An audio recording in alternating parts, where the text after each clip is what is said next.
back to a series that we have, or rather a sequence that we have considered earlier, such as 4, 7, 10, 13, and so on. And I think you will agree with me that this is what kind of a sequence?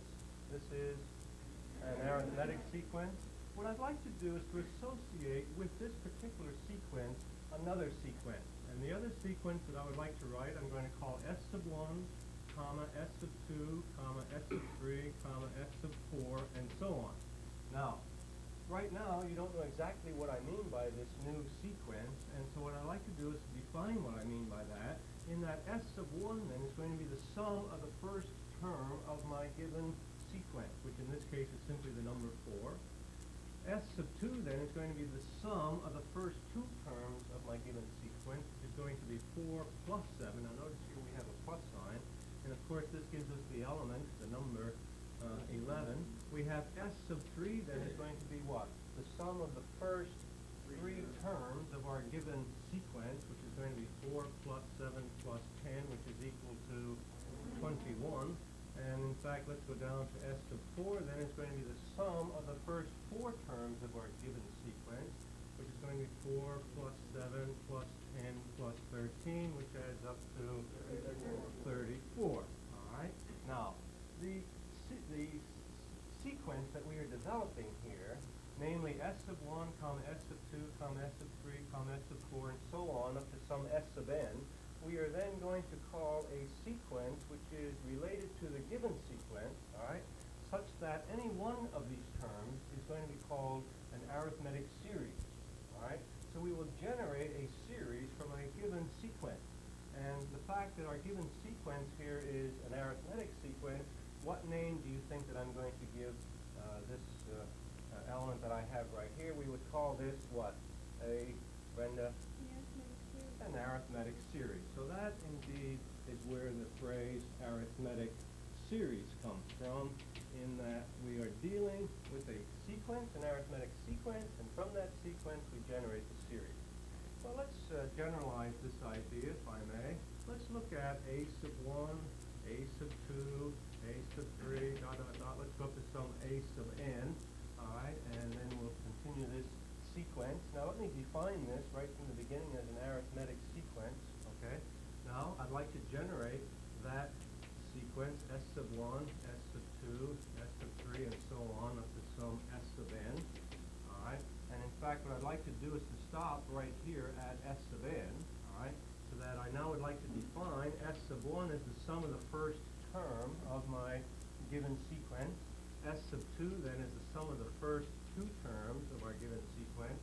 S sub 3 is then going to be the sum of the first three, and so on. And let's come down here then finally to some S sub n, in which this is the sum of the first n terms of our given sequence. Now notice it's up to the sum of the first n terms of our given sequence, all right? Actually, I suppose I could have continued this sequence here on out, but I'm talking about S sub n, and whenever I'm talking about S sub n, I'm talking about the sum of the first n terms of that given sequence, okay? Well, here then is what we have, what we mean by an arithmetic series. And just as when we dealt with an arithmetic sequence to begin with, if you remember, we ended up with A sub n as the nth term of the sequence. So it is here we have S sub n as the nth term of the series. And we developed a formula, if you remember, for the nth term of the sequence, and it would be nice if we could develop a formula for the nth term of the series. So let's see if, in fact, we can't do that. Well, let me just call this heading a formula.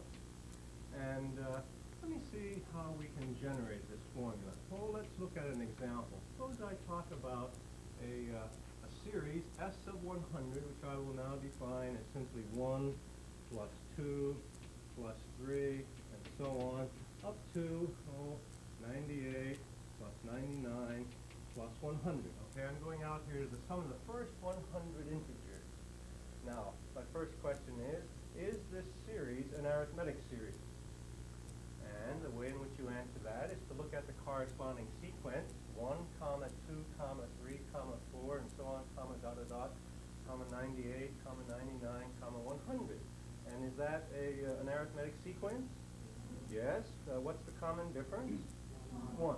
Okay, the first term is the number 1, and the last term is the term is 100. What I'd like to do is to take that same series and rewrite it in a slightly different pattern, in which I would like to write the last term first, namely the number 100.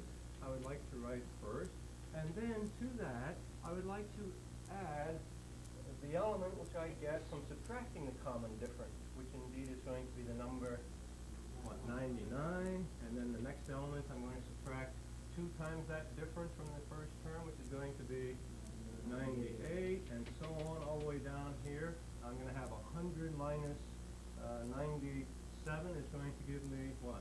3 plus 2 plus 1. Okay. Now, what I'd like to do is to add these 2 equations. And if we were to do so, we have 2s sub 100, okay? S sub 100 plus an S sub 100 is 2s sub 100. Now let's add our terms here, term by term. And here we have 100 plus 1 is 101, plus 99 plus 2 is 101, plus 98 plus 3 is 101, and so on. 3 plus 98 is 101, plus 2 plus 99 is 101, plus 1 plus 100 is 101. And look at that. They all turn out to be the same number, 101. Now, how many of these 101s do we have? There are exactly 100 of them. Is that right? So we know that we may write this as 100 times, with these little dot symbol, 101. Therefore, if we were to divide both sides of this equation by 2, we have s sub 100 is equal to, and here we have, let me just write it as 100 divided by 2 times. Let me take the number 100 and write it in terms of the first term and the last term, in which we have 1 plus 100, and we have now this pattern, which is certainly some number. Well, let's keep it in the form of this pattern, because I think we can generalize this whole idea. Okay? Now, let's write s sub n, in which we will have here, we know that this is a sub 1 plus a sub 1 plus d, 1d, plus we have written this as what? A sub 1 plus 2d, and so on out to some element, which is what? The nth term is a sub 1 plus, and our formula that we developed is what? Last time is what? The nth term of a corresponding sequence is of the pattern what? A sub 1 plus n minus 1 times d. Okay. Now what I'd like to do, just as we did up here in this second line, with respect to our example, I'd like to rewrite this series in terms of the last term first. Well, if we didn't write it in terms of our formula, what is our last term but a sub n? All right, let's then write our last term a sub n plus, and now we want to subtract the common difference d from a sub n, and it then would be what? A sub n minus d would be the next term, plus, and then the third term would be what? A sub n minus 2d, and so on, all the way out, and finally, we're all the way down to what element? We'll have a sub n, let's write this, minus, and in fact, I think we will agree that it would be the same pattern times d. Is that right? Okay? Now, just as we did in our example up here, in which we added the 2 sides of the given equation, all right, let's do exactly the same thing here, in which we'll have 2 times s sub n is equal to. And now when we add, we have here a sub 1 plus a sub n as our first term. Let's just include that in parentheses. Plus, and now what do we have here? But a sub 1 plus a sub n. Is that right? A sub 1 plus a sub n plus, because d minus d is 0. And finally, in our third term, we have what? A sub 1 plus a sub n, and so on, all the way out there to our last term, which is going to be what? A sub 1 plus a sub n. Okay? Because this number minus this number is 0. Well, in fact, how many terms do we have on the right-hand side of our equality? We have what? A sub 1 plus a sub n, and how many of these do we have? There are n of them. So we may write that as n times a sub 1 plus a sub n, and in fact, if we were to divide both sides by 2, we have n over 2 times a sub 1 plus a sub n, and by golly, there is a formula which is going to give us the sum of the first n terms of an arithmetic series in which we know the first term and the last term. All right? In fact, we have already given a name for a sub n. We know that a sub n is equal to what? This is our formula, which is, what is it? It's what? A sub 1 plus, and this is the nth term of the corresponding sequence, which is what? A sub 1 plus n minus 1 times d.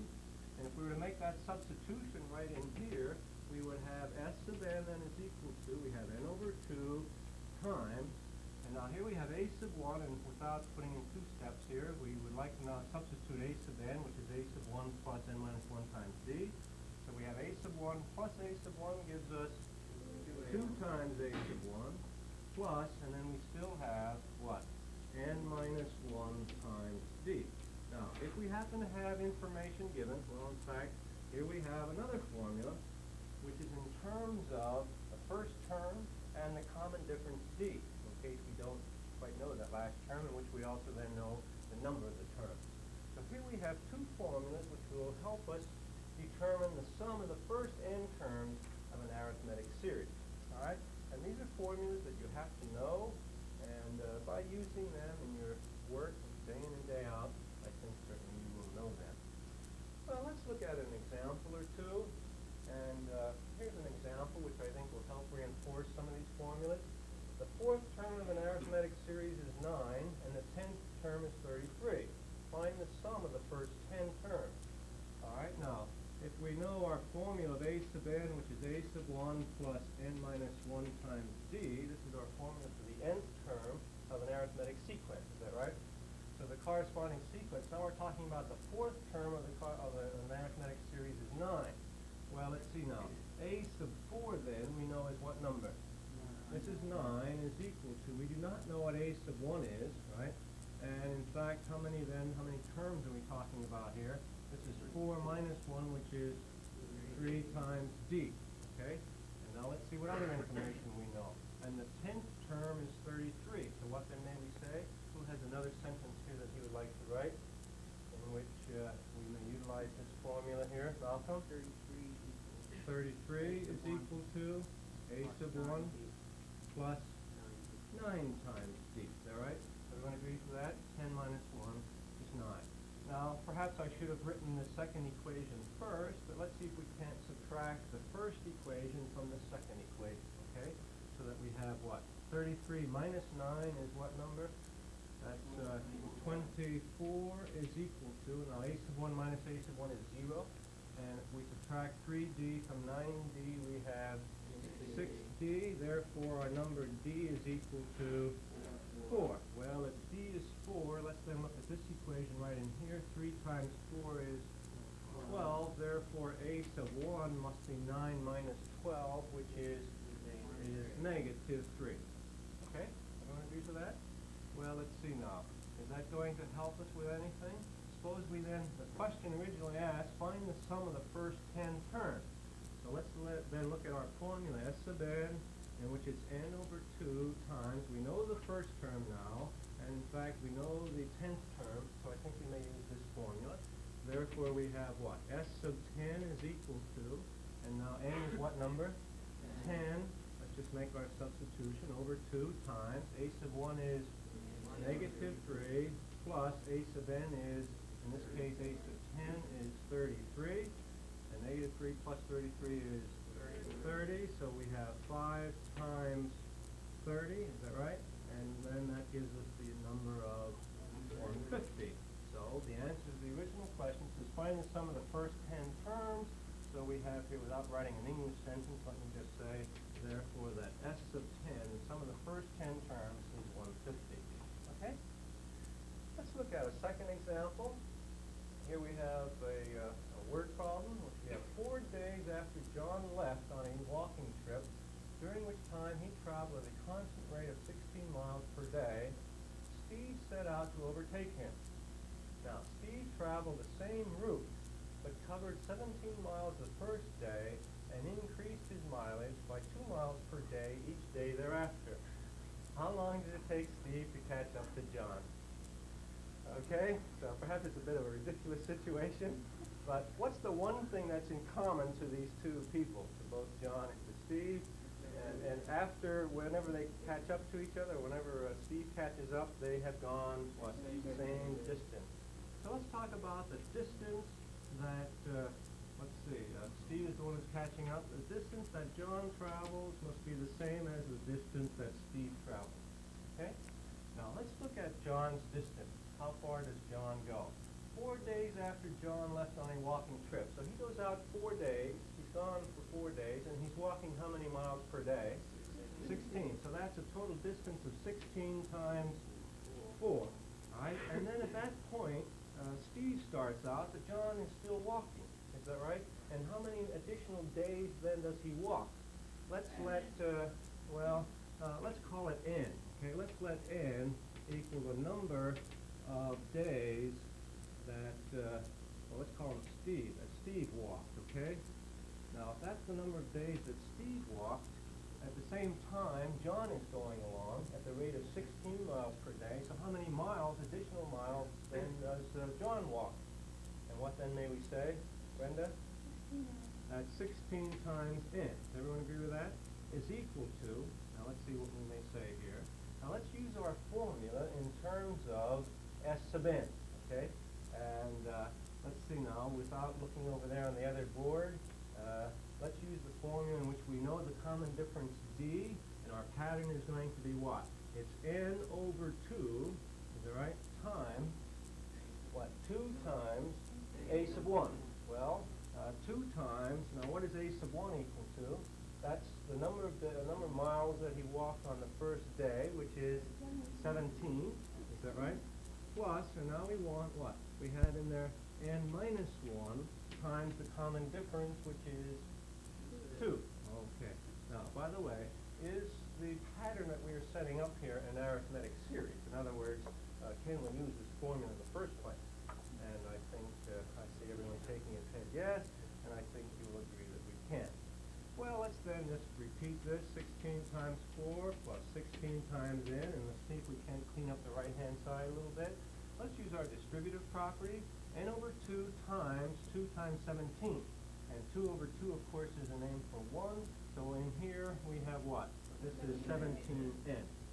Plus, and now let's see if we can use our distributive property of n over 2 times 2 is, 2 over 2 is 1. So we have simply n times n minus 1. Is that right? So n times n is n squared minus n. All right, now let's see. There we have 17n minus n is 16n plus n squared. And now notice on the left-hand side there's a name 16n, and on the right-hand side 16n. So therefore we may write n squared. Let me just turn the whole thing around. N squared then is equal to, and we have 16 times 4. And now we want a number which when multiplied by itself is 16 times 4. And I think you'll agree that that number n, we're looking for a positive number, must be what? 4 times 2, which we know is 8. So without checking it, I think that we are correct. So it took, let's write it that way, it took Steve, what may we say?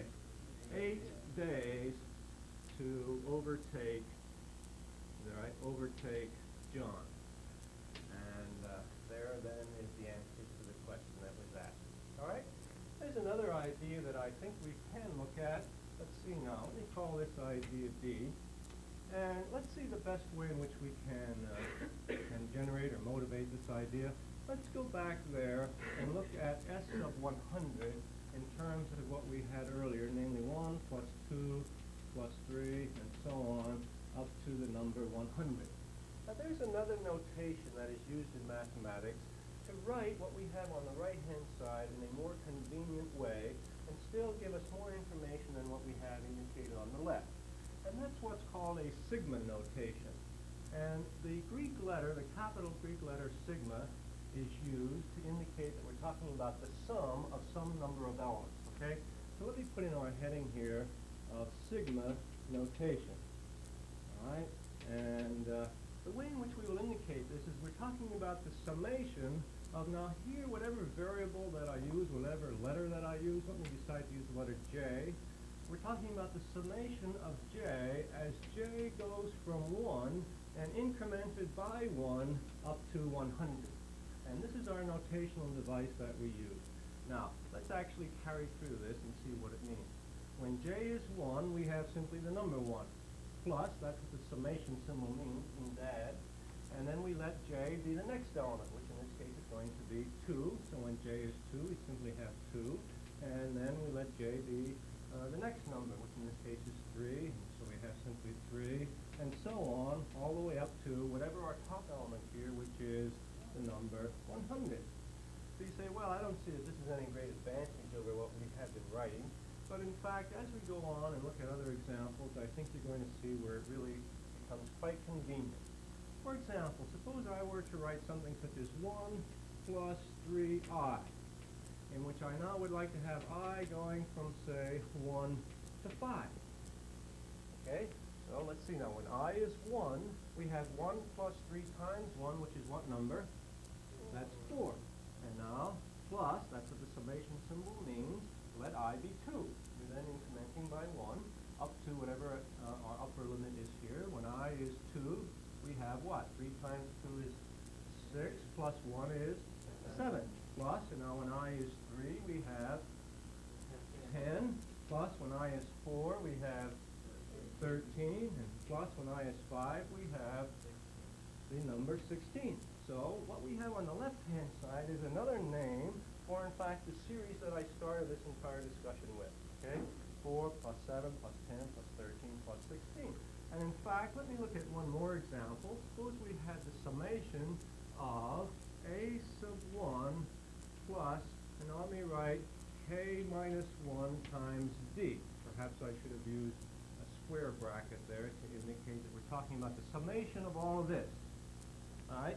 Now, notice here we have a sub 1, and we have d, and we have k. Well, as soon as I write in here k is equal to 1, it's k, which is now your variable. Okay? All of your other elements, namely a sub 1 and d, are simply may be thought of as a constant, which is invariant. Okay? And so let's say k goes from 1 and increment it by 1 up to n. Well, I don't have that much room over there, so let me now continue this on the next line. Is equal to, now when k is 1, 1 minus 1 is 0, and 0 times d is 0, so this is simply a sub 1. Plus, when k is 2, is all right, 2 minus 1 is 1, so we have a sub 1 plus d. A sub 1 plus d. And when k is 3, 3 minus 1 is 2, so we have what? A sub 1 plus 2d, and I think you see the pattern.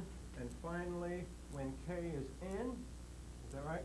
We will have what is our last term out there, or nth term is what? A sub 1 plus n minus 1 times d. Okay. And this notation, I think you're going to see, is quite a convenient notation for us to use. Okay? Well, I think that's all that we should do for today, so let me give you your homework assignment. This is assignment